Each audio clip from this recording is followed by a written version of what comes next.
Hello, welcome to Enlightning. Today we're here with Vicente Jimenez, who's going to teach us about Falco. I'm so excited to have you here, Vicente. Tell us about yourself, please. Thank you. Thank you for having me. I'm really excited to, and by the way, very well pronounce my name. I know it's very difficult for foreigners. Thank you. A little bit about me. I'm a systems engineer. That's how I started. I used to work in a big telco company, a Spanish telco company, and Mm-hmm. I was traveling a lot in Latin America. I was deploying clusters, bare metal clusters. Back in the days, everything by hand, everything manual. And like 5 years ago, I started into the Kubernetes world. So I Uh-huh. discovered the automation of deploying containers. I started to work Ah. as an instructor for the company Red Hat. So I So was you teaching had Linux. Yeah, a special appreciation for the problem that Kubernetes solved because you were in there in the trenches with the problem. yeah. Every Yeah. time we deployed a cluster, it took us like 2 months. We were deploying everything from hardware to the application, configuring, testing with the customer. There was a lot Wow. of And scripting. that's a Kubernetes cluster? No, I'm talking like 15 years ago. Uh-huh. So the virtualization was more like you have a Solaris machine and you create a domain. It was very different to nowadays. I'm new enough where I only ever hear the term cluster in the context of Kubernetes. So when you say Oh, cluster, I don't even know what other kinds of clusters are well, out there. it was more like three levels of machines where one Okay. level are eight machines having a database. Then you had Mm-hmm. another level with 10 logic backends. And then you had the front ends that were connected to the telco interface. So it was, Okay. and then you It, have a disaster recovery and backups, and well, it was. so when you wanted to deploy an application, it would take 2 months just to do it. It could take 1 2 days to do it because you had to Okay. copy the binaries, then you have to change the configuration. We are talking bare metal here, so Uh-huh. everything was very slow, and Uh-huh.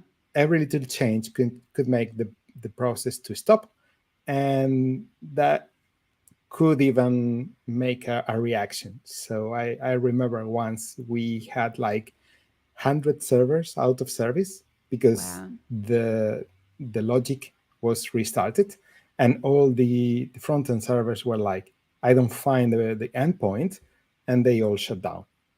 That was Wow. that was critical.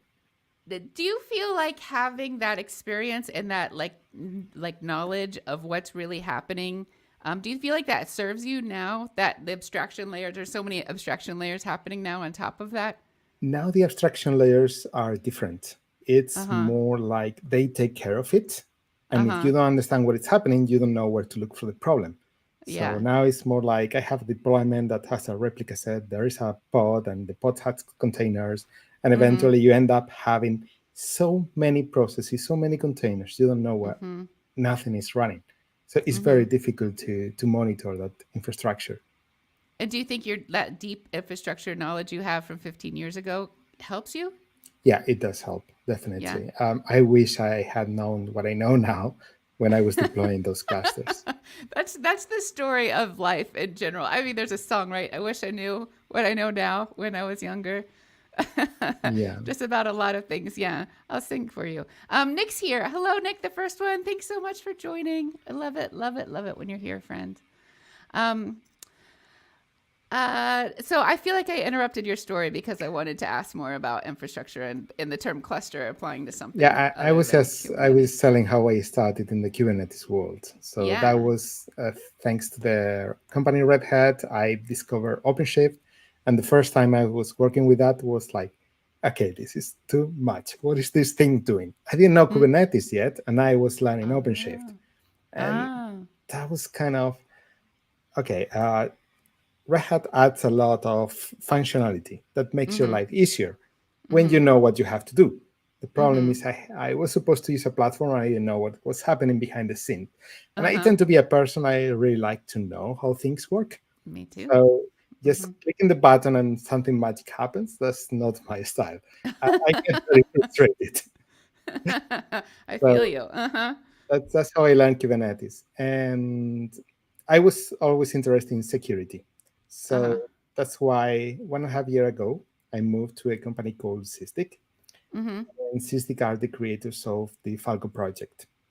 Falco Cool. project, few years after it was created, was donated to the CNCF. Now it's an incubating project and has a very thriving community. It monitors your infrastructure. I said before, it's very difficult to monitor so many containers. Well, Uh-huh. Falco does a very good job at that.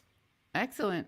Well, with that, maybe once you start talking about the tech, I feel like I need to get behind the light board so I can capture everything you're saying. This is gold. That was too Um, much information. it's fine. I just need to write it down.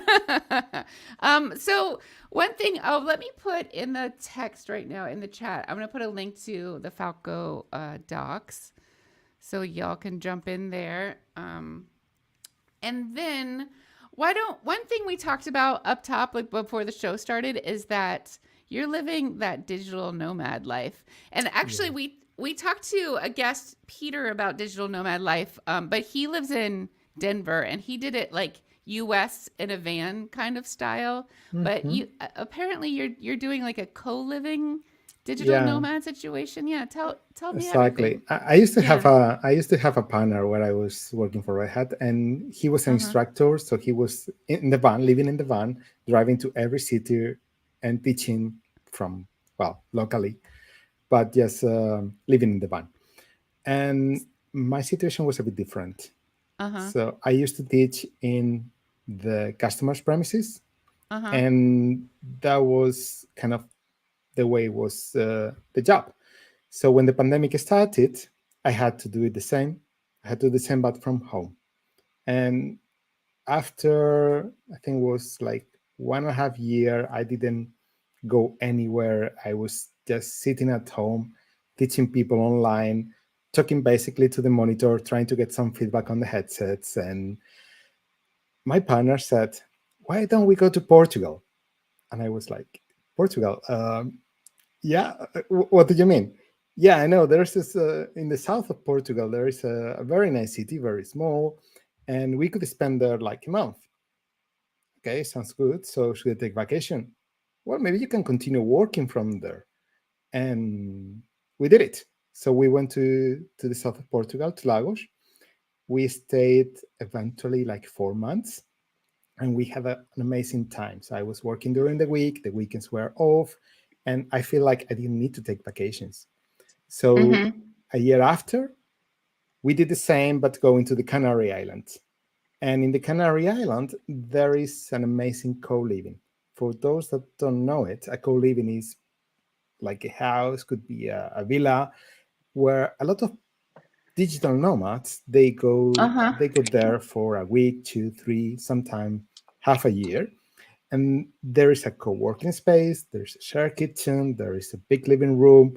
So people live together, they share experiences. If they have any issue, well, they just discuss it in the evening. They do a lot of activities on the weekend, and Fun. it could be seen as a hostel, but it's Uh-huh. much more. So it's like a hostel with networking opportunities. You get to know a lot of people that have similar affinities or maybe totally contraries, and you learn something that you never expected. I think I learned once a guy that knew how to make beer, and Uh-huh. Oh. there is this skill share every week where people say, well, now I'm going to talk about cybersecurity, or now I'm going to talk about how to make cheese, how to make beer, or stuff like that. It's Mm-hmm. really a great opportunity to meet new people, to see what is beyond those walls in your house. What skills from that do you still use today? um, well, I love cooking. Mm-hmm. So we used to cook a lot in the evening. There was shared cooking, sometimes was Moroccan cooking, sometimes was Asian cooking. Myself, I love Ah. doing Indian cooking. So Yeah. every time I do a curry, it's like 3 hours. And I usually ask for a couple of people to help me because it's a lot of cutting, chopping, and cooking time itself, boiling, frying. So spending Yeah. time with people while doing that is really enjoyable because you get to talk and discuss, and you learn a lot during that time as well. Yeah, that's amazing. So it sounds like when you were first starting a digital nomad life, there wasn't even a name for it yet. You're just like, I'm tired of sitting here. Let's move around. Well, I realized that I was being a digital nomad 15 years ago. So when Mm-hmm. I was working for this telco company, I spent 3 years living in Latin America. So the Yeah. company was sending me to a country. I spent like 6 months Uh-huh. in a country, and then I was coming back home. I spent like 3 weeks a Ah, month, and I was going to another country. Everything paid by the company, so it was quite cool. yeah. And then there wasn't a name for digital nomadism, not yet. Mm-hmm. But then when it became like a thing, it was like, yeah, I was doing that 15 years ago. Now it's more Uh-huh. like there is a network. There are people doing that. You can connect with them. You can share experiences and eventually see how things work in other countries. We have some comments in the chats. We have a Shabam says a curry should never take 3 hours. So them fighting words. We're so Well, maybe it's because he is not cooking. That's true. Or maybe the vegetables are prepped. Maybe it's like the TV show style cooking where the onions like already chopped. They're all chopped vegetables and that, um, you know? Yeah, I remember my first carries were taking really long. Now I think I can bring the time down to 45 minutes, 1 hour. But if you start from the very beginning, like chopping everything, and the cooking Uh-huh. process is usually slow Yeah. because you want to release all the flavor from the spices, Uh-huh. less than 1.5 hours is very difficult. Fuel Snobbles here. Hello, Fuel Snobble. Fuel Snobble says Falco, I think I've seen mentioned in other places I worked. Mhm. How long has Falco been around? Falco's been around for 5, 6 years. Mm-hmm. So it started as a process monitoring tool. Okay, let me recap here. Okay. Uh, So one thing I want to capture on the board while you seem to naturally be going in this direction is like, what was the world like before Falco existed? Like, what problem was okay, happening that where someone so said we need Falco? so Yeah. here's the thing: when a Mm-hmm. process is running, we don't know what's happening behind the scenes, but we have tools for that, right? We have very old tools like strace, trace that are able to tell you what libraries are doing, what the kernel is doing. We have tools like lsof to list the number of to list the open files in the system. We have Mm-hmm. very cool tools like Wireshark, which is kind of related to Falco. I'll explain that later. And those tools are able to tell you a little bit of what happens in your system. So a person in Sysdig had the idea of creating a tool that combined all that information, not only Okay. observing one specific aspect of the process, but Mm-hmm. also observing the state. So when you start a process, there is a parent, there is a set of open files, there is a set of network connections, and that kind of keeps the whole state of that process. Will you repeat the thing? So tools existed to monitor open files. Yeah, there are tools like lsof, like strace, like ltrace, like tcp dump. Um, when you say what does strace do? Strace is able to see the system calls that a process that the binary is doing. Okay. So I can run it together with the process, and then I will Uh-huh. see the activity at a very low level. So I can Okay. observe as if I were a machine. I could observe, well, it's trying to open a file, it's trying to create a socket, or is trying to get some memory and that kind of kernel information. Okay. And So what was the the third tool? the Third tool third you mentioned? Mm-hmm. um, TCP dump, for instance, TCP dump is able to observe the traffic, the network traffic. Okay.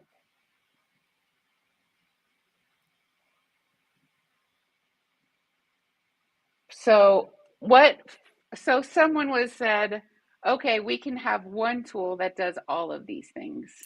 Exactly. So they created a tool called Sysdig, and it's what we call nowadays Sysdig open source, because there is a Okay. company with the name Sysdig. Uh-huh. And the name of the company was different before when they created this tool. So that tool, that Sysdig tool, was able to interactively show you all the system calls that were open, show you the network connections that were initiated, showing you the state of those processes. So it was a tool created to do troubleshooting and monitoring when something was off, right? So sometimes we need tools to debug what happens in the system. And Sysdig was a very good, is still a very good tool for that. SYSDIG? SYSDIG, Oh, exactly, like okay. system digging. Oh, got it.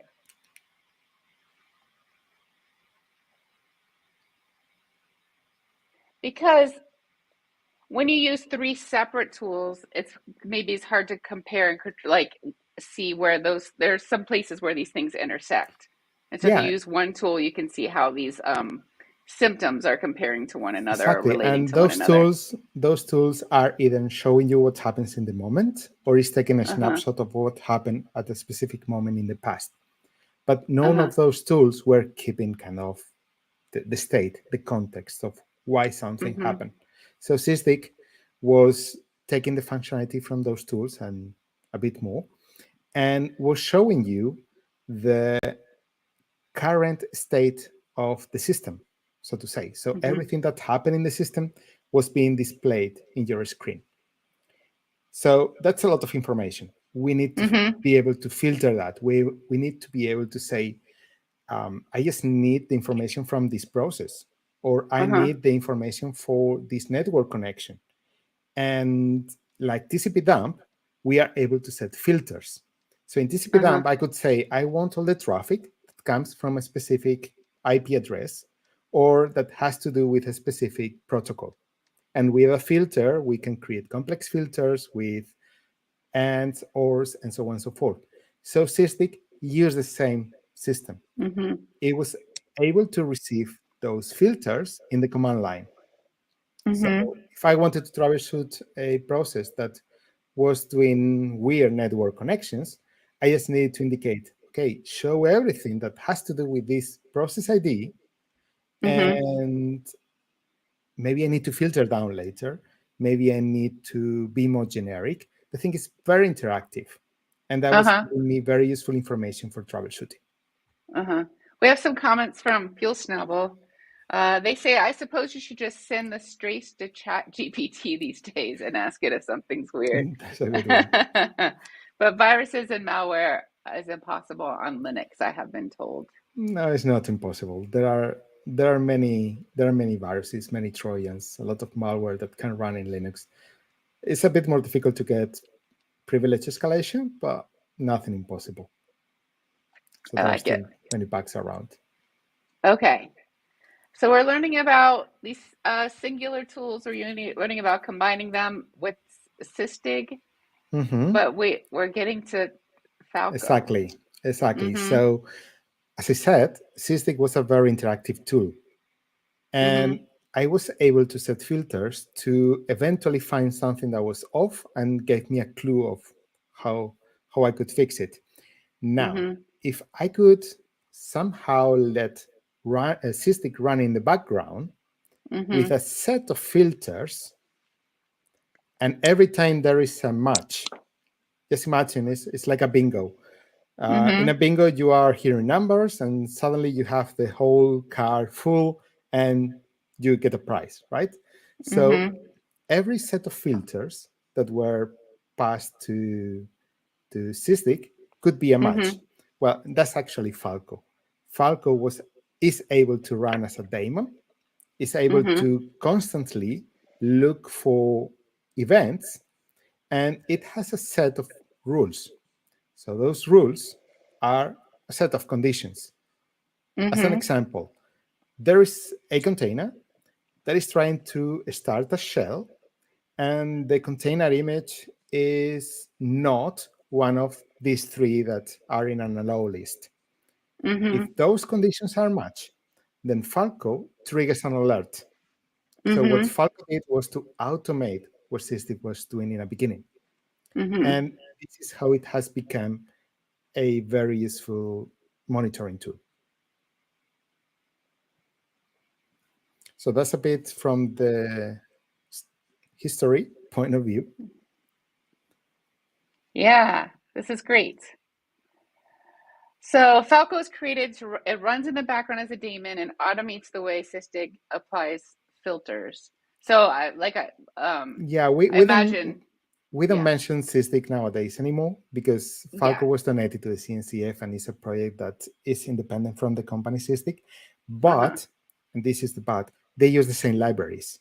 So Okay. inside them, they have the same functionality at a certain level. Mm-hmm. Of course, Sysdig is not the only project that uses Falco libraries. But the moment Sysdig donated Falco to the CNCF, it also donated those libraries, but kept using them. So it was a great way to share with the community an amazing functionality that nowadays is used in projects like StackRox, like in GitLab Package Hunter, and many others.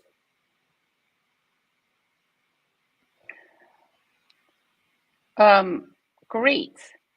So I just added Falco still uses Sysdig libraries, but all donated to CNCF. And we call them Falco libraries. Oh. It's a minor detail.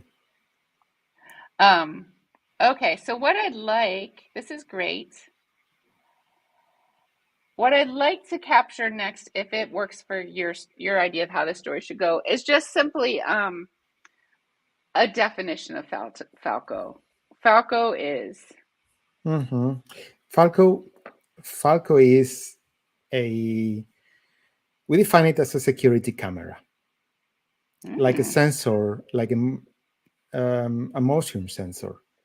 So imagine that we are trying to monitor an amusement park. Mm-hmm. So this is a comparison we use a lot. Before, Uh-huh. our infrastructure was more like a castle with a firewall and everything was well defined, well protected. Now it's Uh-huh. like everything run, you don't know where. As I said, there are a Uh-huh. lot of containers, a lot of processes, and it's very difficult to monitor all of them at once. So we compare it with an amusement park, and then we have Mm-hmm. security camera that are able to recognize anomalous behavior. What is an Mm. anomalous behavior? Opening files that you shouldn't open, creating connections you shouldn't create, starting processes where you shouldn't start them. So that kind of behavior is constantly monitored. I love And, that. and the I love that moment something analogy. happens, then Uh-huh. Falco tells you, hey, something happened here. Just Uh-huh. let you know, I'm going to keep monitoring. There's nothing more. Uh-huh. Just I tells love you. that because it's like a roller coaster is an application and it has users on the application and users waiting. And yeah, that's great. I love that Yeah, analogy. And one system has a lot of different applications running and it captures the complexity. exactly. What fried And the food are you thing going to is, eat? the Yeah. activity doesn't need to come only from people. It could come Uh-huh. from an attraction. Let's say there is a fire. Let's Uh-huh. say there is something malfunctioning. Uh-huh. So Falco has the capability of gathering information from different sources of events. So Yeah. as I was explain now, we were talking only about syscalls, but Uh-huh. nowadays we can gather information from CloudTrail, from Kubernetes, from anything you want if we Uh-huh. have the plugin or if you want to create a plugin. Mm-hmm. So we are able to extend that to a very varied set of sources. I love it. But I still want like a technical definition of Falco and Okay, yeah. so Falco is a threat detector. Okay. Which is cloud native. And Mm-hmm. that means that it's able to give you information about the activity that happens in a container is not exclusive to cloud native, but is cloud native.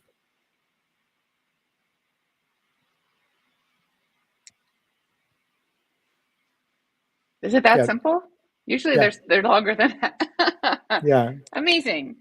I'm gonna get it all in one line though.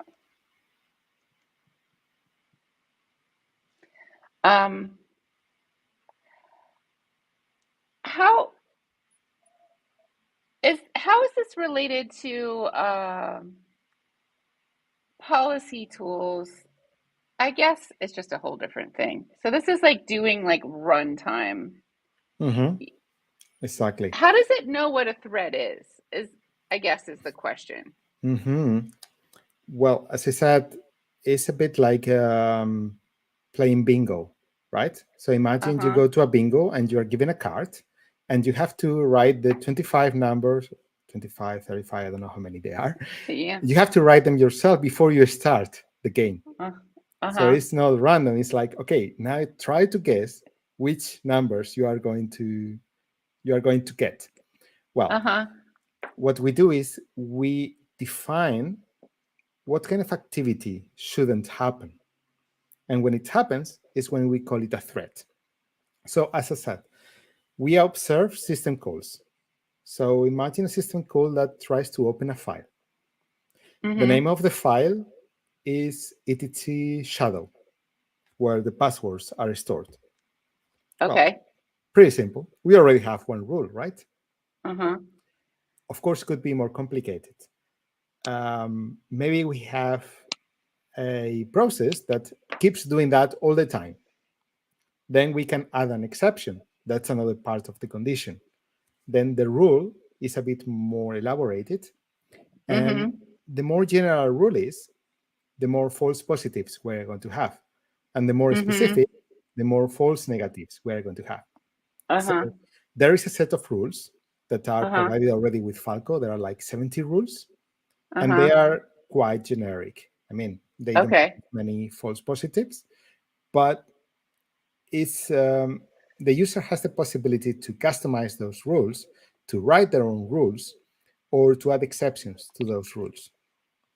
But a threat is defined as something that we don't want to happen, and we detect them by writing a rule that matches certain conditions. It's like that filter I was mentioning before. Okay. You're I'm still writing down about amusement parks. So you're way ahead of me, but I'm loving this. So we're talking about creating the policy and too permissive versus too restrictive. And we're talking about the you said 70 that are 70 rules by default. By default. And then so I want to capture all of that. I think that's really interesting. But then like are those 7 when you like install and run Falco, are you like choosing which of those 70 to use, or are those just like 70 best practice things that well, some of them are disabled. For instance, there is a rule that detects when the process or container is doing a connection to a crypto mining service. So we have a set of IP addresses, we have a set of processes names, we have a set of rules that combine all that information, but by default is disabled. Maybe the user doesn't want to use that rule. The only thing they need to do is to enable that rule. So you said earlier what a thread is. What's a thread? A thread is an event that could endanger our system.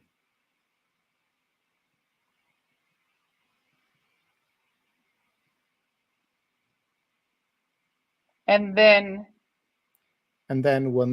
what we do is we define a rule able to recognize that event or set of events and trigger an alert. And that's what we call a Falco rule.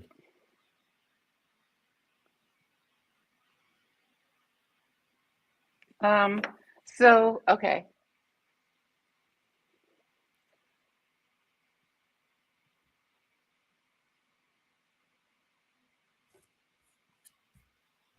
So I'm going to call it a threat event Mm-hmm. and triggers an alert. A threatening event. Very scary.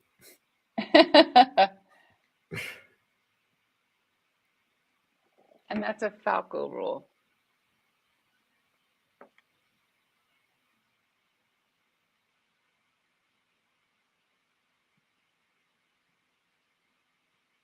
Yeah, Falco rule is basically a condition. It has a name. It has an output that is usually templated because we want to provide information about what triggered the rule.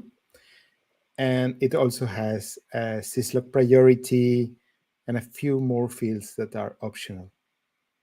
So starting, it has a name that we use as an ID. Okay. It has a condition. Condition. It has an output. Output. Is the output the alert? No, well, yeah. The output is a text message that could have variables. Okay. So that and a priority. Priority. Depending on the kind of threat, could be a warning, could be an error, could be more critical. So this is text and priority. Okay. And a description. We also have a description for better user experience. How bad will be the priority? And this is a bit tricky. We also have something called macros and lists. So a macro is a set of conditions. That means in a rule, we define conditions that could be grouped as a macro. Okay. So a macro is not a part of a rule. A macro is an external component that can be used inside a rule. Okay. Let's yep. But I want to press pause on that before and make sure I have this before we move to the next thing, if you don't mind. So this is less plus more optional. That's the basic form of a rule. Yeah.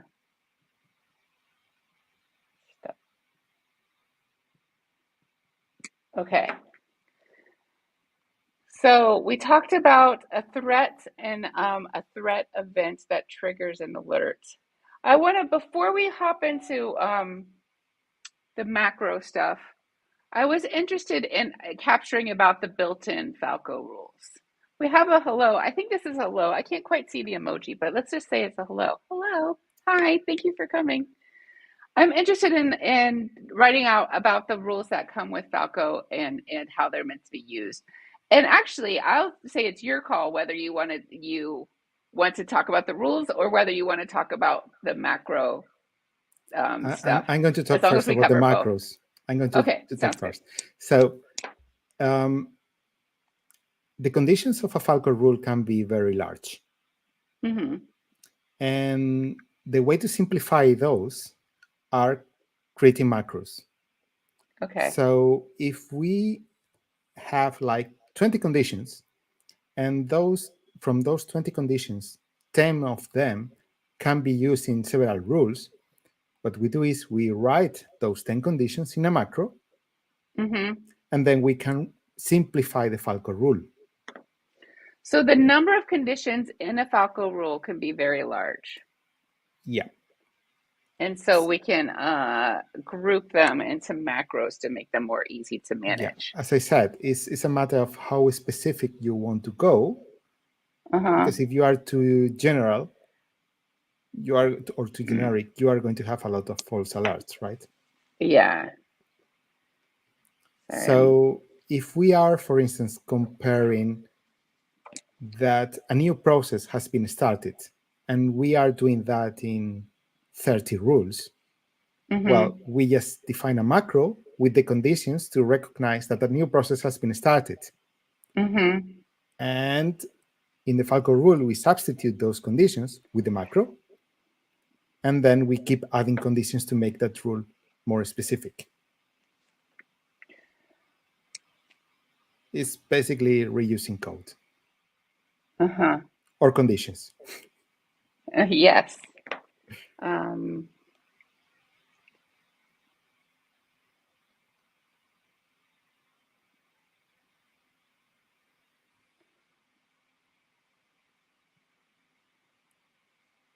Into a macro. Macro, yep. For example, a macro might be 10 conditions that must be met to run a Usually it's process. like 2-3 conditions. So I exaggerated a little bit, but yeah, it could be something like starting a new process or opening a file to read its content. So that would make the rule much more readable, easier to maintain, and we could modify that macro, and we are modifying a lot of rules at the same time.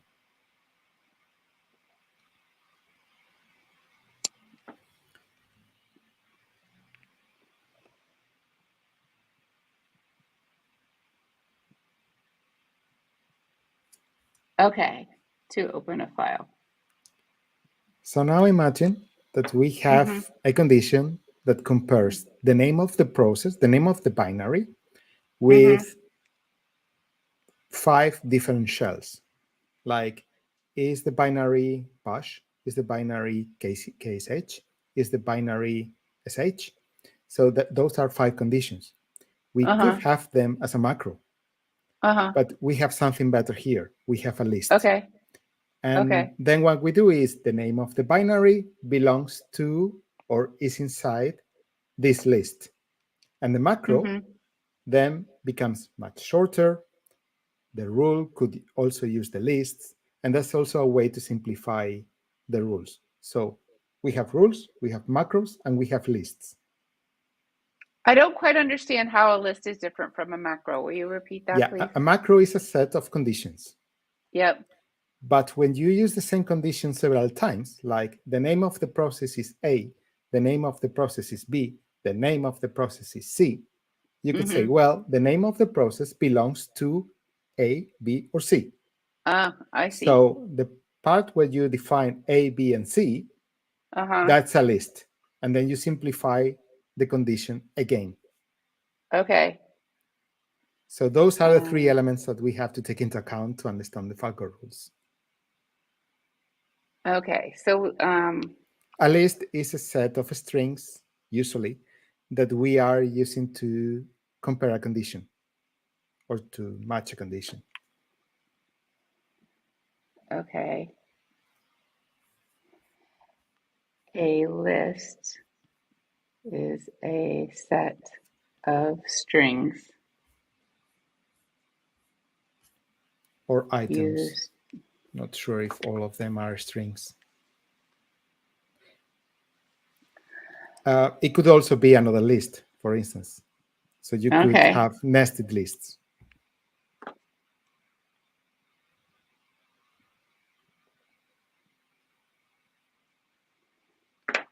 Used to define a condition? To define the possible values of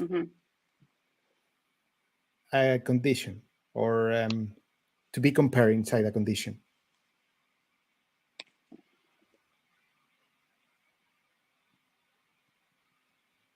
It's a factorization.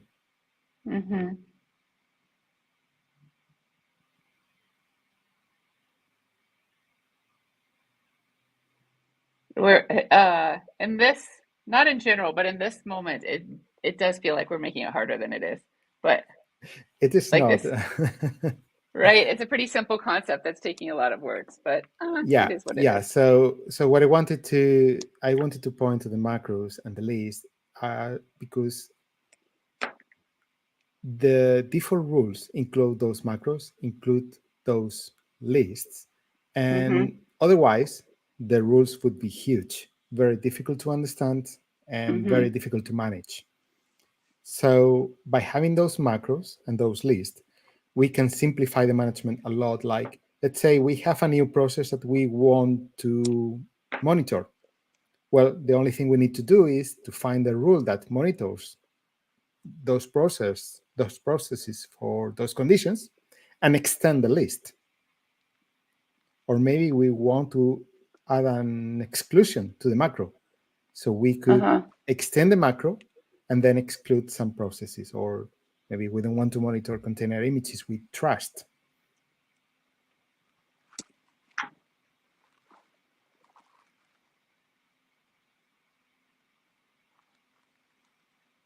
Okay.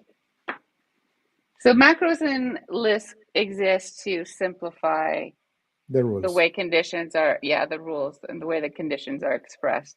Mm-hmm. And also to further simplify, you have basically templates or like included rules that we're about to get to. Yeah, the out of the box rules, the included ones. Yeah. Mm-hmm. Excellent. Cool. I feel good. Do you feel good? Are you happy with what's written here? Yeah. I'm very happy now.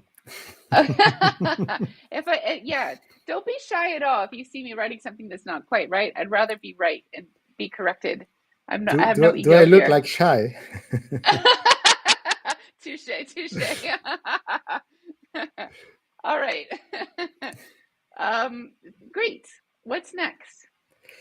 I don't know. I think you had a question already. We left on pause. The rules that come out of so what we already provide, right? Yes. So those rules are maintained by the community. That means that everyone that is using Falco could write their own rules and could share it with the community. Since this is an open source project, the moment they contribute the rules, everyone can comment on them, can improve the rules, and eventually create a bigger repository. So a few months ago, we had a contribution of 20 rules on top of those 70. And of course, we need to go through them and see if they are valid and if they are repeated or if they are creating a lot of false positives. And it's a work in progress. So that's one of the benefits of using open source here, right? Yeah, agreed. So they're about 70. They're created and maintained by the community. And then you said they're very generic earlier? They are generic enough to suit many use cases. As an example, imagine I want to monitor for certain activity, but then my cluster is actually doing a lot of that activity that is fine. I don't want to get alerts when that happens. So that user should set some kind of exclude condition to say, okay, that image, I really trust it. I created it. I don't want to get alerted every time it does that looks bad, but it's not. So they might need to tune it. Okay. That's what I mean.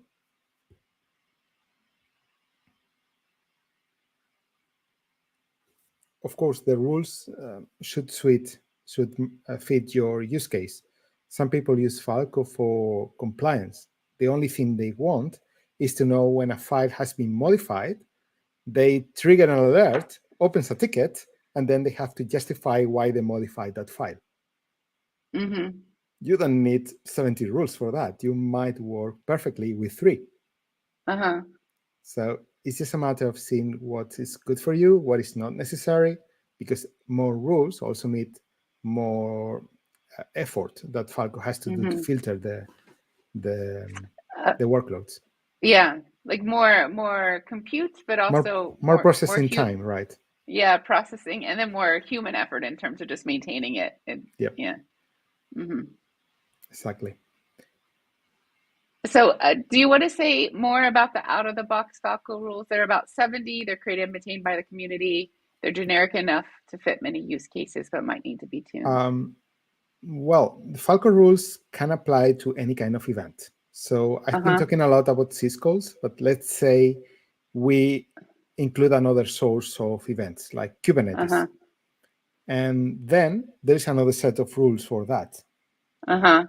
That, well, people again can extend. The more people using Kubernetes, using Falco to monitor Kubernetes, could keep extending that set of rules.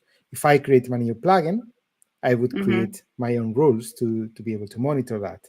But the rules always follow the same syntax, same condition syntax, the same output.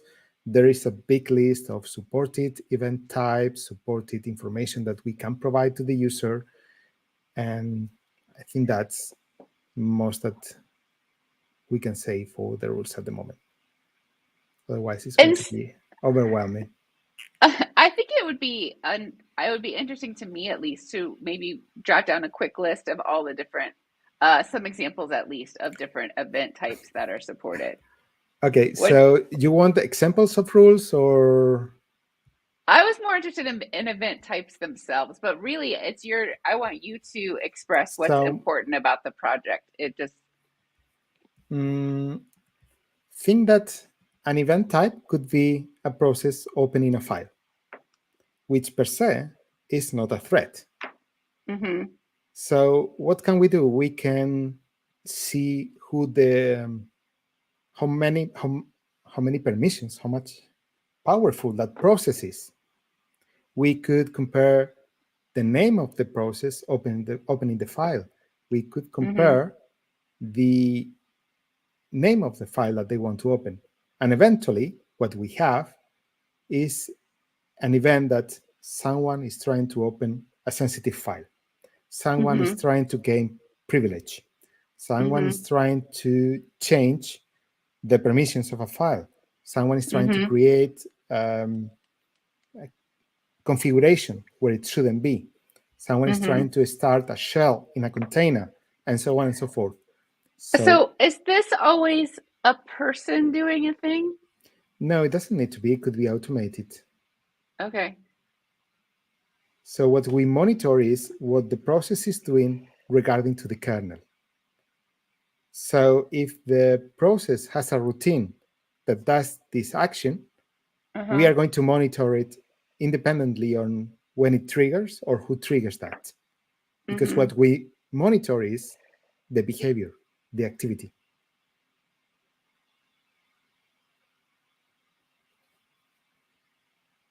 So the activity is being monitored at the kernel level. For syscalls, yes. That's the basic functioning. Okay. Then I said we can extend it, but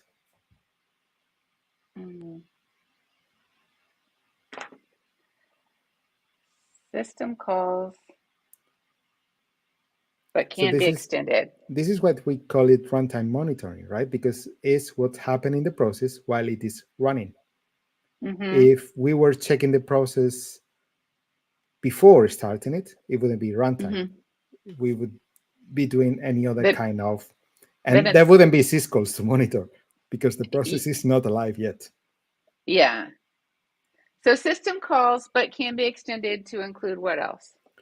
You could use the logs from any other application. So what the Falco plugin does is it takes the information from a log file or from a log content, a log line, log text, and makes it something that the Falco engine can recognize. So where does this come from? What resources is it accessing? When did this happen? So all those fields become something parsable, and the Falco engine is able to match a set of conditions that make a rule. I tend to call it a grep with superpowers.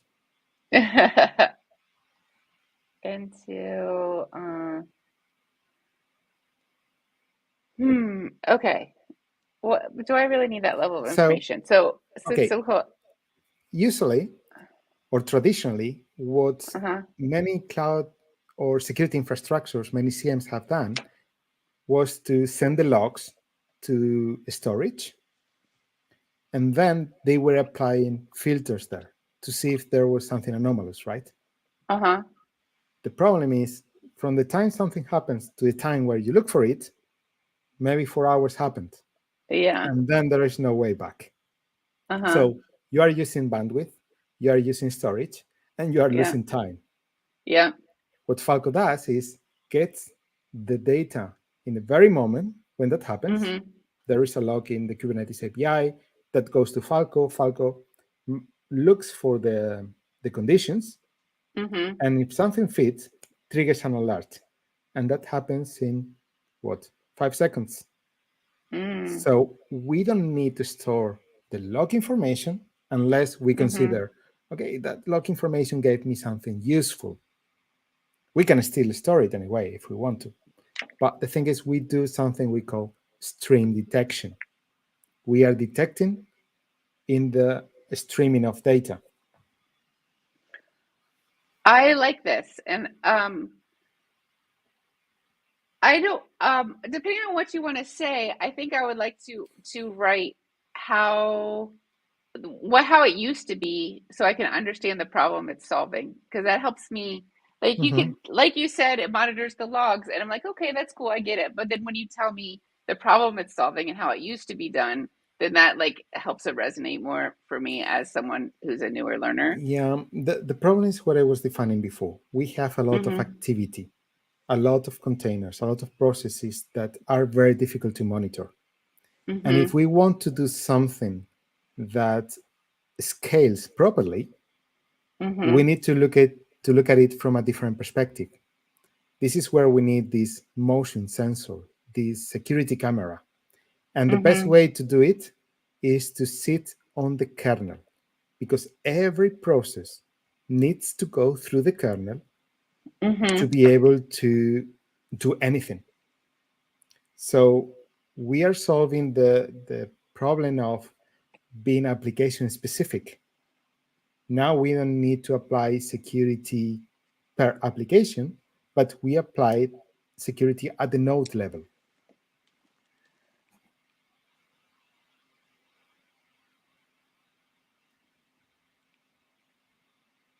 I like that. And then how does that relate to what you were saying about watching logs, Mhm. like plugins watching logs? Yeah. So originally, Falco was able to detect activity through syscalls, but then Uh-huh. activity comes from, or traces of activity are left in many other places. So Mm-hmm. when a Kubernetes client interacts with the Kubernetes cluster Mm-hmm. and modifies a configuration map, for instance, Mm-hmm. we cannot monitor that because it happens on the machine. There is a call in the API, and that's very difficult to get. But Mm-hmm. there are traces on the logs. Mm-hmm. And Falco Superpower is this filtering engine. So what we do is we transform those logs into something that Falco can process. And the moment we do that, the moment we create a plugin to translate the logs into something that Falco understands, then we can use Falco to monitor logs in real time. Basically, it's like training Falco to recognize anomalous behavior and detecting it in real time or in runtime. Um,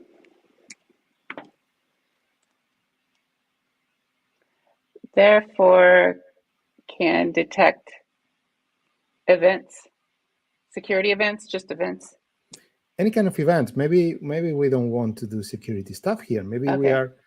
we remember we are just applying a set of conditions, and if those conditions are matched, then we get an alert.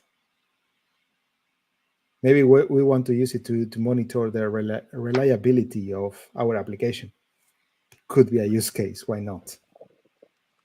So to sum this up, there are two ways that Falco is able to detect thread events. One is from watching the kernel, and two is from this filtering engine that works with logs.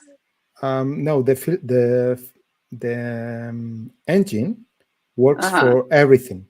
What I'm saying is that we have two kind of sources. One source are the kernel events, the kernel systems.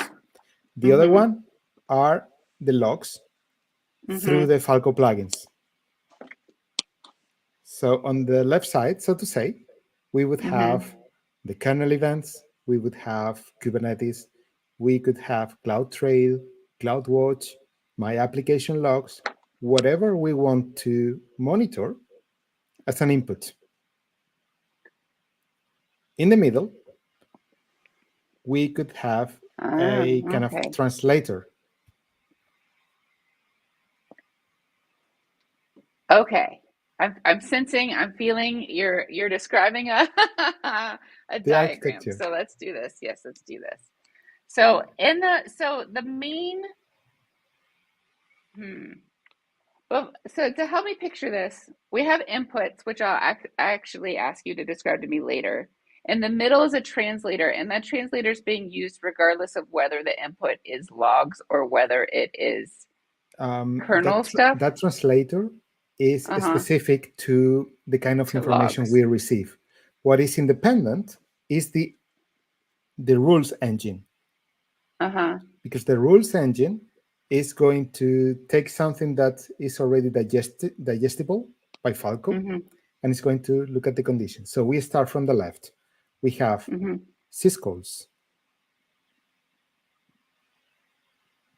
Okay. And then we have plugins, like a big set. And could be a Kubernetes plugin, could be a CloudTrail plugin, any kind of log plugin. Okay. What else besides Kubernetes plugin? What? Will you name some more plugins for me? Okay, CloudTrail. CloudTrail. GitHub.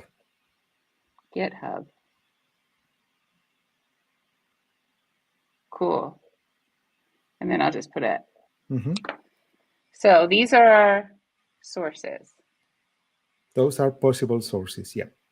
Possible sources. Cool. So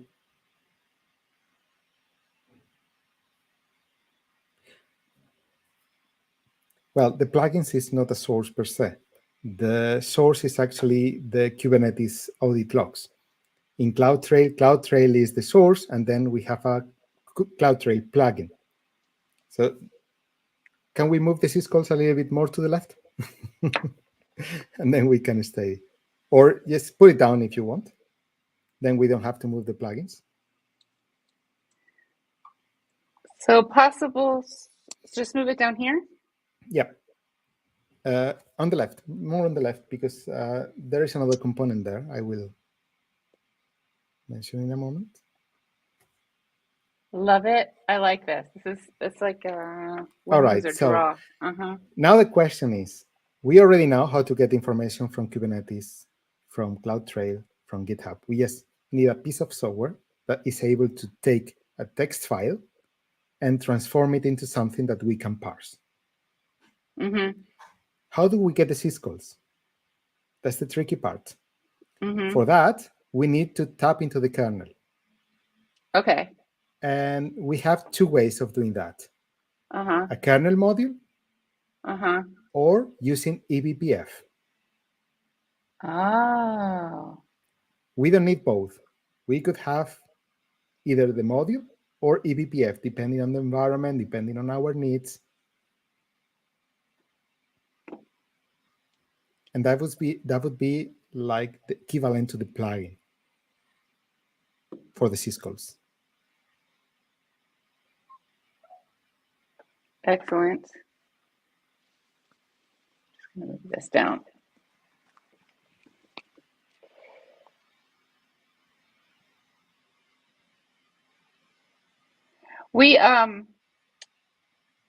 So eBPF is like a sandbox for the Linux kernel, right? Yeah. So what we do is we instrumentalize the kernel and we add some functionality so Falco doesn't need to be invasive when it comes to monitor kernel activity. So what happens there is that every syscall is sent into a buffer, the buffer is processed by a library, and then we got the parser. So what comes after this? It comes the Falco libraries. The Falco libraries receive the information from the plugins for the kernel module, for eBPF, you name it. And then it processes, it extracts the information.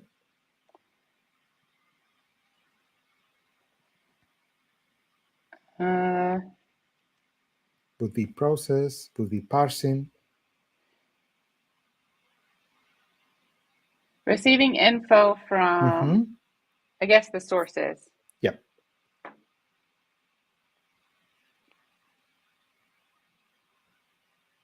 Okay. And then what's it do? What they do is they extract that information and they pass it to the next stage, also from the kernel module.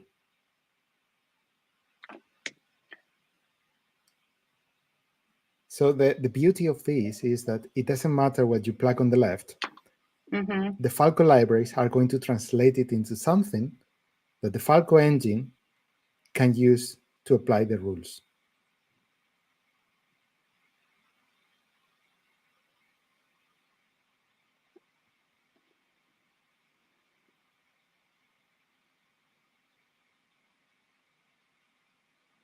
Cool.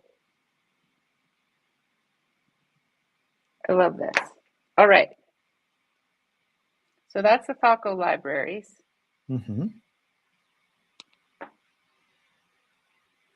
Excellent. And then the next stage would be the Falco engine.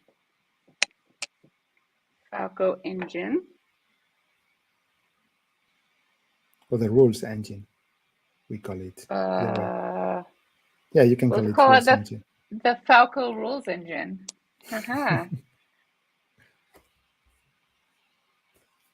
Falco rules. Got it. Is there going to be another one? An output, maybe? Maybe. Okay. All right. I can keep it growing it. Okay, I'll try to make the next one smaller. Yeah, so what is this going to do? This is loading the Falco rules. And it's going to compare the information that comes from the library with the rules.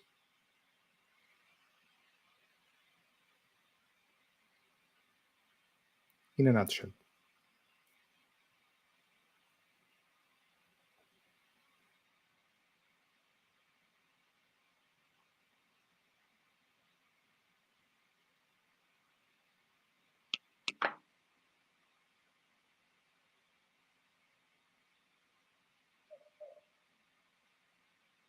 Cool. So this is Falco, or this is the basic architecture. Oh, excellent. And then, and so basically, if we add another thing, what it's outputting is an alert if necessary, possibly an alert if the alert on anomaly. So the thing is, you could send the alerts to the Linux journaling system, to syslog. You could send it to Elastic. You could send it to many different technologies. But what we do is we have a small project called Falco Sidekick. And Falco Sidekick takes the output and it forwards it. It's like a proxy to whatever you want. So maybe Splunk, maybe ELK, maybe a central CM, logs repository. Oops. And this is a side project. That's not part of the main Falco functionality. Well, it's useful when you want to integrate Falco to your infrastructure because you can obtain that information instead of just leaving it on the node and someone has to pick it up. So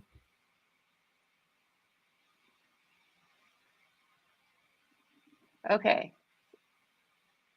Falco sidekick, and then I'm just going to write optional side project. And we repeat what it does in a way that I can write here. Mm-hmm. It forwards the alerts into Ooh, I know. the desired system. I'm going to. I have a vision. Thank you for your patience. So what I want is to write alerts. Mm-hmm. Yep. And of course, it's not alerting on everything, but if alerts happen, they happen here. Mm-hmm. And then we're going to do Falco sidekick.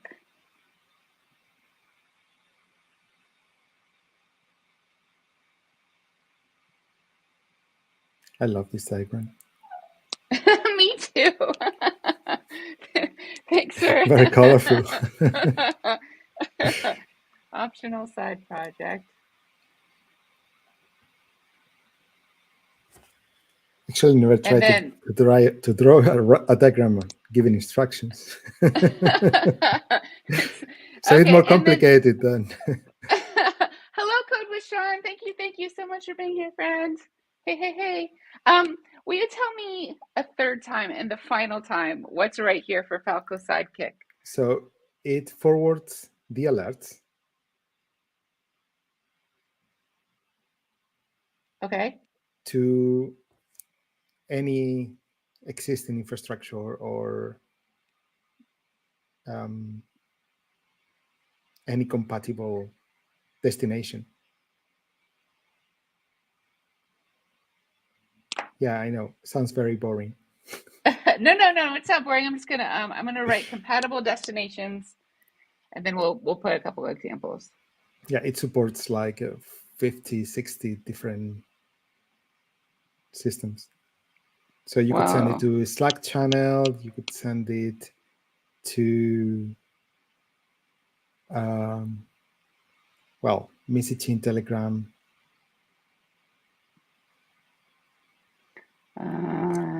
And then there is another project coming. Yeah, it's 50, 60. But it's still quite young.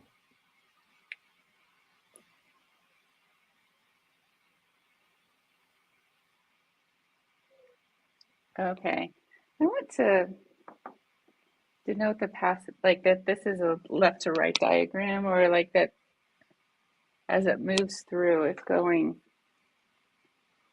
this way. Am I still on this board? I have to watch.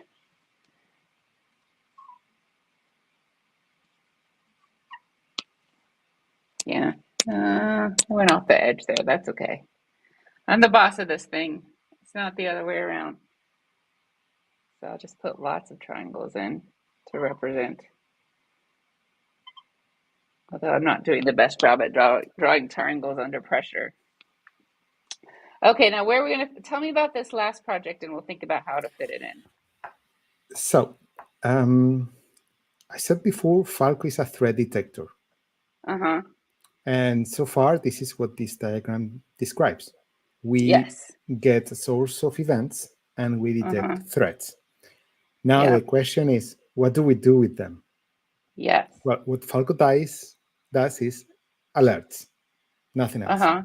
Yes. So many users would like to be able to react, to respond to those threats. Yes. They would like to have some kind of control. Let's say I want to kill the container. I want to block the connection, whatever.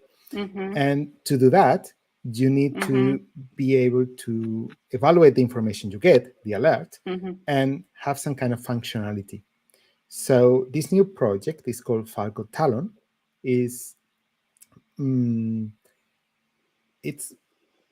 So what it does is it takes the alert and you can associate a function to it.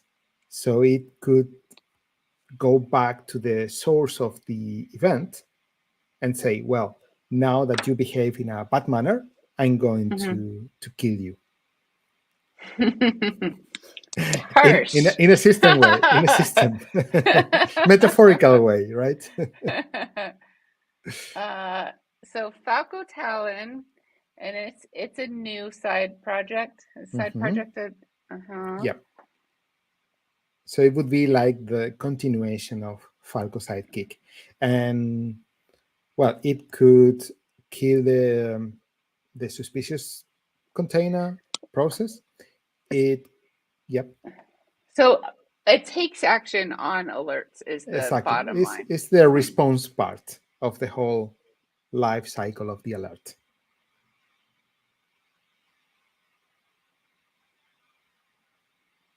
Okay. So I didn't mean to cross it out. That's okay. Takes action on alerts. And then maybe examples. Kill the So process, kill the container. kill the container could be an example. It could also be a starting a more detailed monitoring. Maybe you want to not to kill the process, but to know what they are doing, and you could start capturing the information. So if you remember at the beginning where we were talking about Sysdig, Sysdig has a functionality that is able to capture what happens in the system for a number of seconds, like TCP does with the network. So maybe what we want is to start Sysdig in the background, keep it running for half a minute, and then stop it. Then we know, okay, this is what the event was trying to do. That would be an example, right? So kind of responding to the event in a manner that we can control.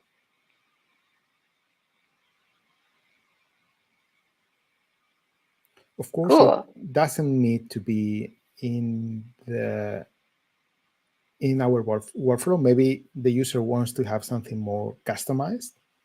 Maybe they want to use lambdas, or they want to use their own containers. The thing is, Falco Sidekick will send the alert, and then it's not Falco's problem anymore. You can treat it as you want. But Falco Talon gives you that functionality. That makes sense. I can see how people would want that. Amazing. We still have some space left. We do. Do you have something to say? Well, depends on which direction now. What are the choices? We have a strong arm comments. Hello, welcome. We're doing it. Do we have any question? Yeah. People are saying hello, but not a lot of questions today. No questions so far. Well. Yeah. All right. So we talked about the origins of Falco. We talked about how it works, monitoring syscall, the plugins infrastructure that came out like 2-3 releases ago. We have talked about the Falco rules, very important topic. The output that was mentioned with Falco Sidekick, how we can control where we want to send it. I'm writing about the rules being too loose. Too loose could mean bad stuff gets through. So maybe, do you have advice for how to find the sweet spot of the rules? As I said, that depends a lot on the workloads of the user. So I would say the best way is to let it run, see which alerts you are getting, and then you realize what you want to tune. Mostly tune down. Of course, it's very difficult to avoid false negatives because you don't see them. But when you see false positives, you have to recognize that maybe you have something that hasn't been contemplated by Falco, and you have it run it in a regular way, and you are getting a lot of alerts. Another thing to take into account is how much resources you want to give to Falco. So by default, we configure Falco to run on each node. So if you have a Kubernetes cluster, what we do is we deploy Falco as a daemon set, And Okay. then we make sure that we are monitoring every kernel. But if you want to monitor Kubernetes, or you want to monitor CloudTrail, maybe you want Mhm. to monitor GitHub. Sounds a bit Mhm. weird. Why would they want to monitor GitHub? Well, sometimes Mhm. people share secrets, upload secrets, and do things that they shouldn't do, like Well, logging. y- yeah, and GitHub becomes your source of truth. So I Exactly. absolutely can see why you would want to. So Falco has a plugin to monitor the GitHub logs and, well, alert you on that. So what I was saying Uh-huh. is that you want to deploy it depending on what you want to use. If you want to Mhm. monitor GitHub, you don't need one instance per node. You need one, Uh-huh. maybe two instances. If you want to monitor syscalls, then it's when you need one instance per node. So you might have two or more deployments of Falco depending on your needs. It's also possible that you have Falco deployed on cloud vendors, let's say on AWS or in Google or in Azure. So you Uh-huh. also need to take into account that kind of architecture. It's not the same to monitor a Kubernetes cluster than monitoring a Lambda server.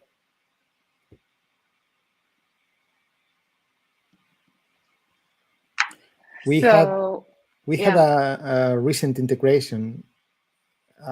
It was a couple of months ago. It was with Google Gvisor. Gvisor is a very nice technology that isolates a container even more. So what it does is it creates an application kernel. And that means that the container running on top of Gvisor Uh-huh. is not accessing the kernel directly, but through the Gvisor kernel. Uh-huh. And then Falco wasn't able to say what was happening there because it was like, yeah, everything Ah. goes through Gvisor, so I cannot tell you who did that. Yeah. And we integrate it to obtain information directly from Gvisor, so we Uh-huh. can give you a more accurate state of what is happening. And the Falco rules were much better than before. So that kind of integrations are things that have been happening in the latest releases. The Gvisor Okay. one is a very, very nice one. Okay. Let me make sure I'm capturing. I'm a little bit behind you.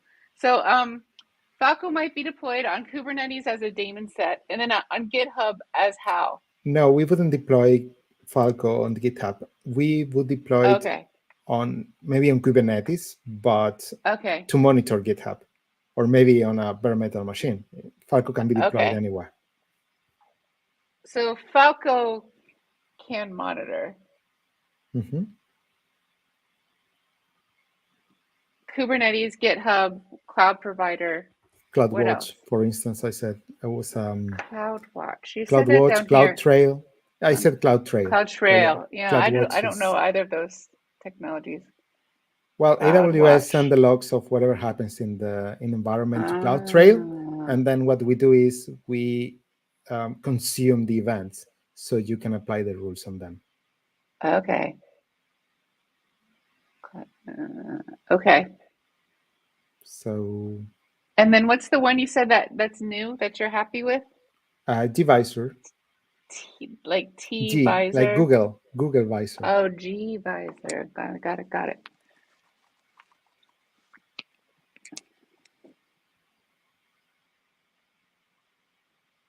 Any other mentionable ones we should mention? Mm, I'm gonna do CloudTrail. from the top of my mind, I guess eight bare metal. well, if you deploy it on a virtual machine or bare metal, you are just Mm-hmm. losing the capability of recognizing what happens in a container because you don't Mm-hmm. have containers. It's pretty obvious, right? Yeah. But yeah, we say it's a cloud native technology because it tells you in which container the event So happened. So Falco, so that's maybe worth putting over here. Like it's basically for containers. No, Yeah? it's not. No, Oh, that's okay. what I Then I guess wanted to I'm, say. It yeah. works very well with containers because it Uh-huh. shares the metadata of the containers with the engine. So Uh-huh. Falco is constantly monitoring what happens in the system. Uh-huh. And when there is a new container created, it Uh-huh. enriches the state. It looks for metadata information like the name of the container, the name of the pod, the host where that container is running. And then it's much easier for the user to say, hey, the container is trying to spin up a shell. If I Uh-huh. told you there is an Nginx process somewhere that tries to open a shell, okay, how do I Uh-huh. look for that? It's very Oh, difficult. yeah. But if you Uh-huh. run it on a traditional Linux machine, bare metal, virtual machine, whatever, it's going to work the same way. It's just you don't have container information because there are no containers. Uh-huh. Got you. I see. So, Oh, Nomad, like that's it's another plugin that Falco can use. okay. Okay. Nomad. Are are all of these plugins? Everything, well, Divisor is not a plugin. That's something in the Falco libraries. And the Okay. syscalls, they don't work as a plugin at the moment. That's integrated in the architecture and design. But the Okay. rest, Yeah. yeah. We didn't have that written here. I'll write syscalls. I'm gonna write. Cool. Excellent. We're doing it. We have just a little bit left. So, when one thing that's nice to do with about this much space left, if you want, is to kind of recap what the benefits are of Falco. Mm-hmm. Or we can introduce brand new information. That is up to you. I think we already have a lot of information. We do. I like that about us. Yeah. Do you want to So go with some benefits? yeah, some benefits Cool. are good. So one one benefit that we have is that it doesn't matter how big our infrastructure is. Mm-hmm. Falco is going to monitor it all at the same. I mean, Mm. whatever Is that, happens, yeah, could you say it scales well? scales well. Okay. So that is something I'm, Horizontally.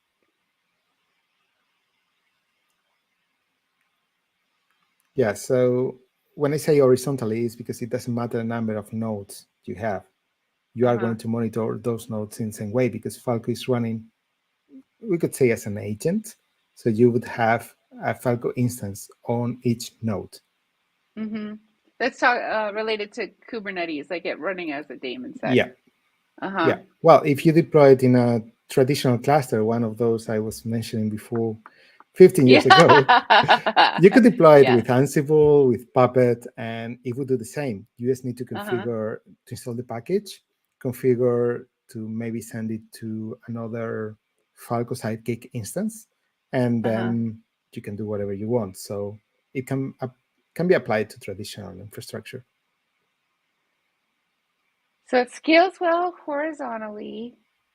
I Mhm. like that. What else? I have, The I have a question, which I think maybe that uh, Go ahead. it seems to me with this and just maybe with like runtime alerting in general, that it might take a lot of compute to be able to watch every single thing that's ever happening Well, ever in the Falco, cluster.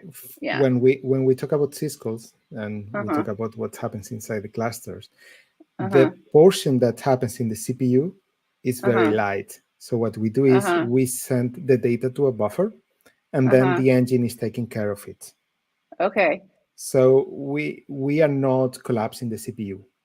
Okay. And if there is a moment when Falco cannot process at the speed that it should, what it Uh-huh. does is it forgets about the calls. It drops the call and say, well, that's too much work for me. I cannot Uh-huh. hold that much. It Uh-huh. has to be fine-tuned to say, well, you need a bigger buffer or you need more Okay. CPU resources. But at the moment, Falco is side-threaded. That means it's never going to consume more than one CPU per node. Okay. So So, would it be correct in the benefits to write light footprint? yeah, Cool.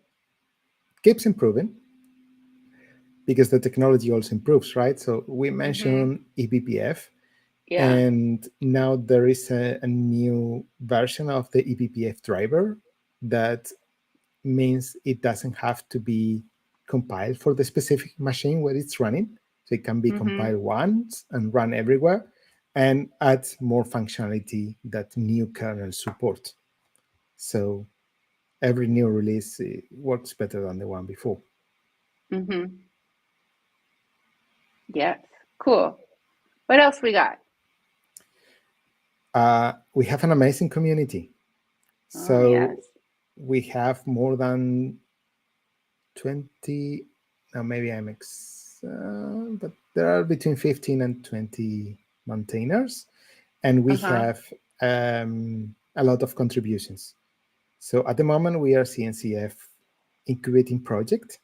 We are trying to Mm-hmm. graduate. We want to show that we are a mature project. And well, we have a lot of contributions from companies like IBM or Dell or Red Hat, and even some names I shouldn't I shouldn't name. Excellent. Some people Great. don't want the company to be named very publicly. So,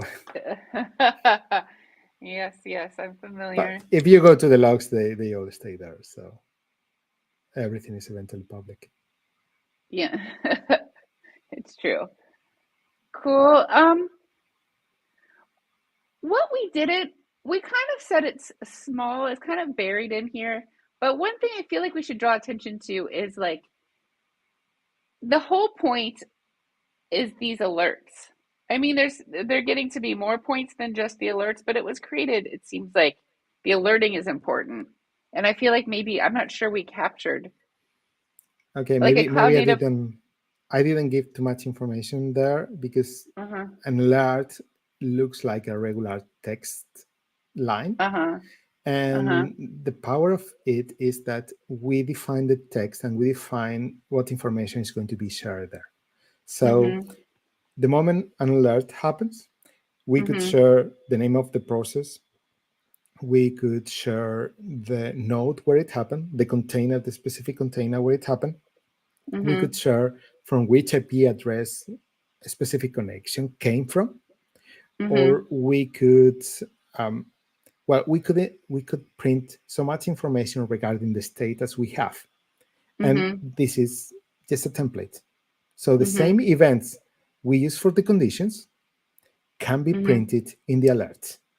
Mm-hmm. So the conditions are powerful, the alerts as well, but eventually it's just text. Do it simple, do it good. Yeah. Yeah, yeah. I like that. So maybe that's even a benefit is like there's a lot of built-in functionality, but it's also highly customizable. Um, well, the Falco rules are very well recognized in the community. So the moment Uh-huh. there's a new project that tries to do some detection, Mm-hmm. they usually refer to the Falco alerts. There are some Mm. projects that even mention they are going to create a Falco rules translator, because Mm. when you get a project out in some months, you need some base, you need some rules, and this is not Mm-hmm. something you create in 3 months. The Yeah. Falco rules have been growing for 5 years, and as I told Yeah. you, we only have 70 of them. So, Yeah. That well, that it takes. adds that gives me even more context for that statement you made earlier that 20 additional rules just got added all at once. Yeah. That's a lot. That's That's okay. Yeah. a lot of work to vet them, to make sure they are not breaking anything, and Yeah. so it's Yeah, that's it's really something to be appreciated from the community here. Cool. So then I do think those that is a powerful benefit that you would have access to these rules that have been developed by the community Yeah, so over every such. rule is an example of how to write your own rule. Uh-huh. So what we recommend is observe your workload. You could use tools like Strace or maybe SysDic open source, and then Mm-hmm. find the filter that really makes your alert trigger. Once you have the Mm-hmm. filter, you can write the condition, and the rest is just metadata. Yes. Another advantages of the rule is that they are written in YAML format. It means we Mm. have the typical list with the fields, the name, colon, and the ID, the Mm-hmm. condition, colon, and the set of filters, and so on. So the rules are human readable. They are easily understood thanks to the usage of macros and lists. So when you say that a rule says spawn process and process belongs to shell list, it sounds Mm-hmm. like human language, but thanks to using Uh-huh. macros and using lists, the condition is not It could be very equal, if complex. not, Uh-huh. Like it could be very complex, but then pretty can be easily understood complex by human. inside, but Mm-hmm. yeah, when you see the rule that has been triggered, it's not that that bad. I forgot to mention that Falco is also part of the Linux Foundation CKS training. So the CKS, the Certificate of Kubernetes Specialist, Security Specialist, is the collection of tools that an engineer needs to harden and secure a Kubernetes cluster. So there are many, yeah, CKS. The So CKS. Okay, security is specialist is the younger brother of the CKA. okay. So CKA is based on architecting a Kubernetes configuration, Mm-hmm. CKAD for developers, and CKS for hardening the cluster. So in the program, they teach you how to use Kubernetes, how to install it, how to set the rules, and many other benefits from it. It's a great way of making sure that runtime security is fulfilled in the cluster. Cool.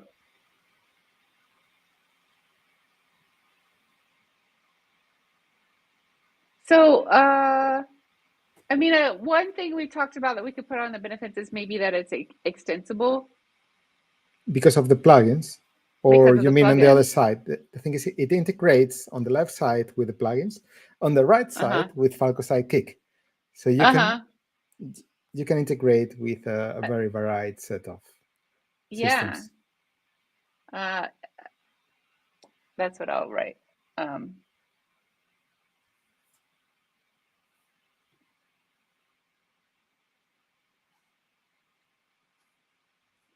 with many, many systems. That's a very technical way to put that.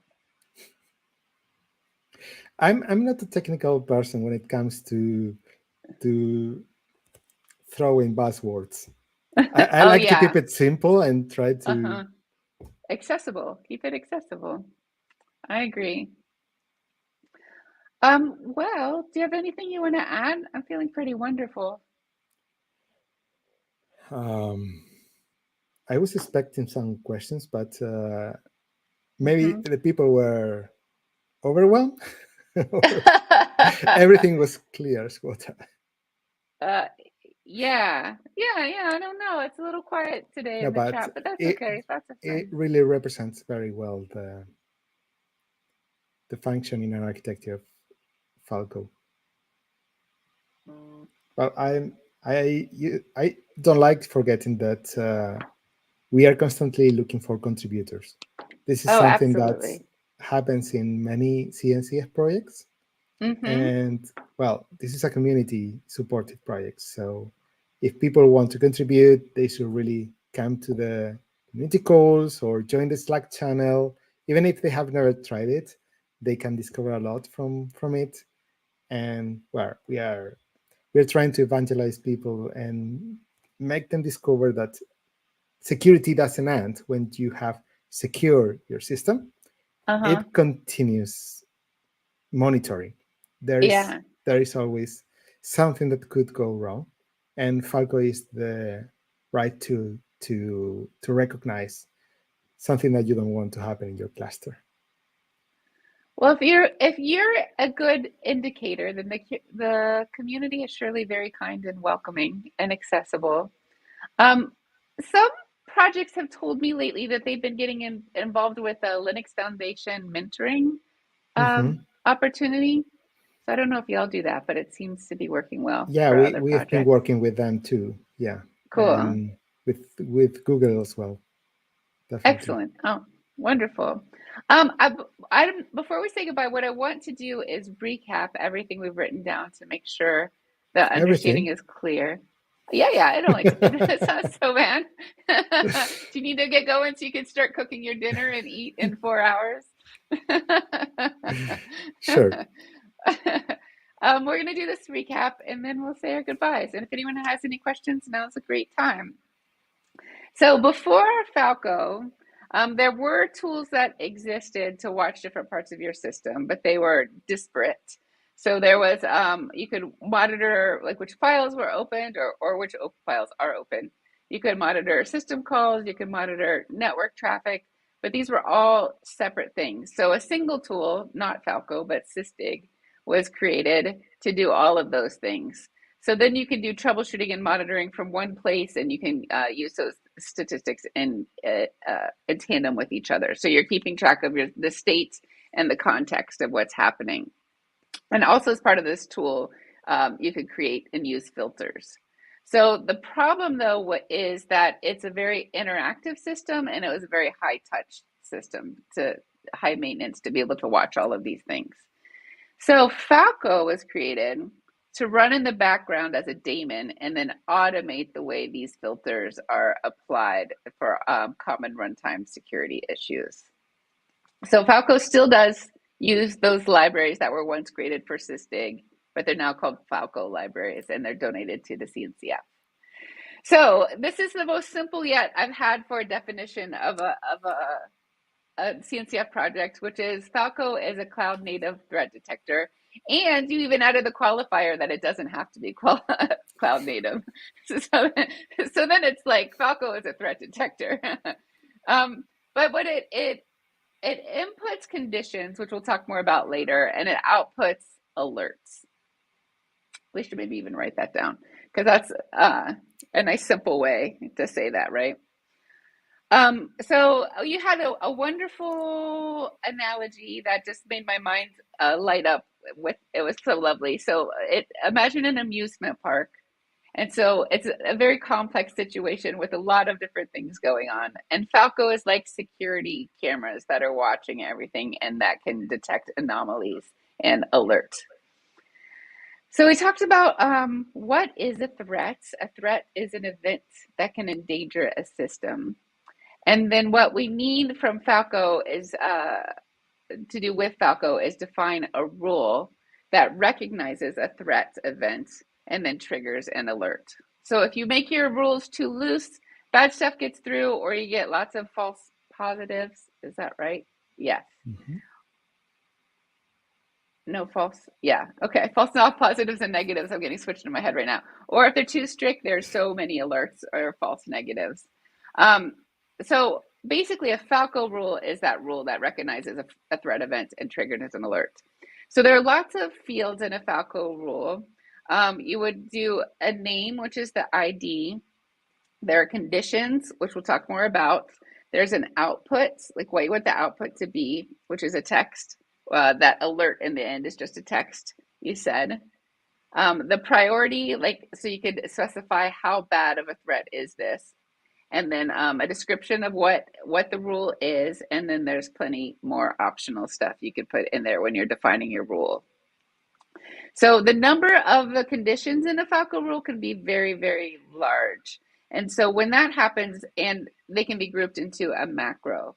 So a macro might have several conditions. We said 2 or 3 conditions that are met. So So we said like to open a file, you can make a macro that's about opening a file and it will contain 2 or 3 conditions. And then there's another abstraction called a list. That's a set of items, for example, strings that are used to define the possible values to be compared inside a condition. And that's just a complex way of saying, of being like, instead of saying, watch process A, watch process B, watch process C, you could say, watch processes A, B, and C. That makes it harder than it seems like it needs to be. That's okay. We understand.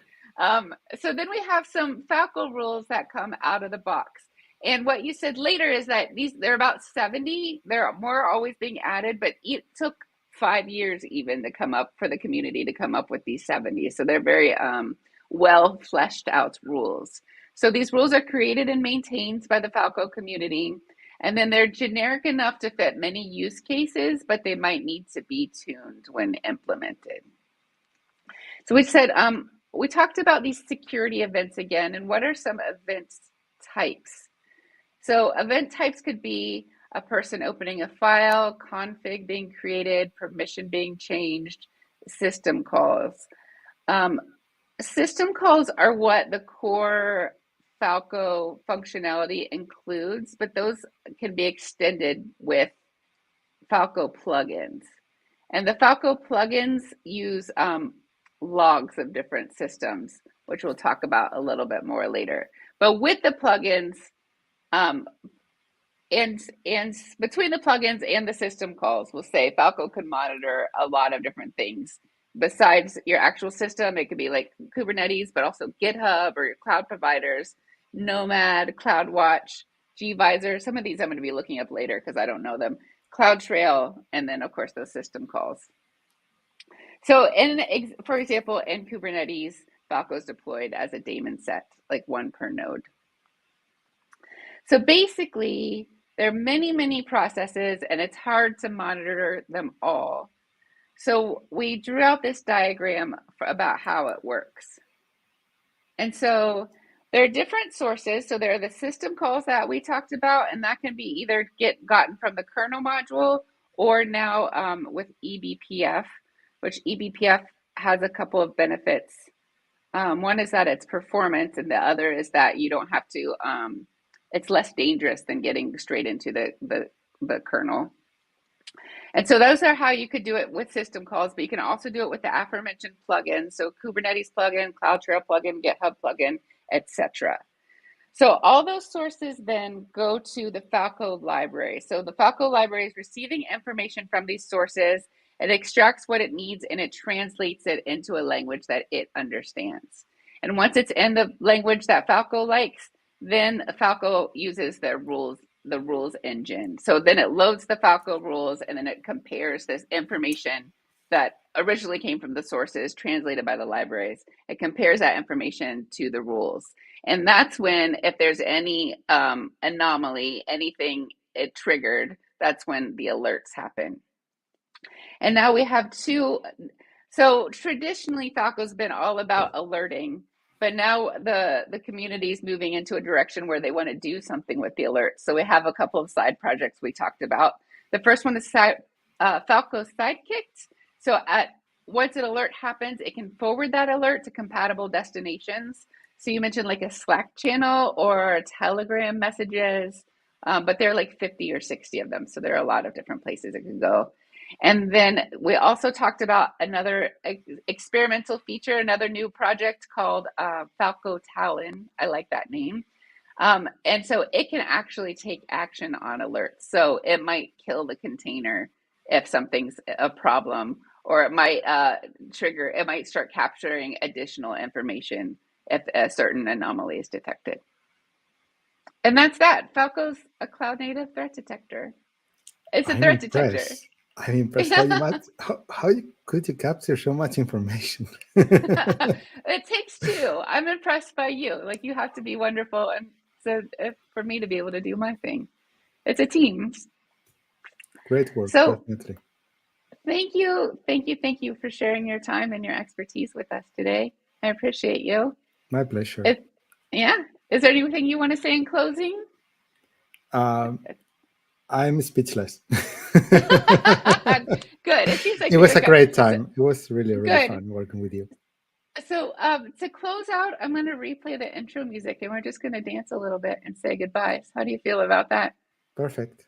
Okay, wonderful. Thank you a lot. Thank you. Let me get this music going. Here we are. Yay! Thank you, Vicente. I appreciate you. I hope we get to cook curry together someday. I'll do it. Yeah.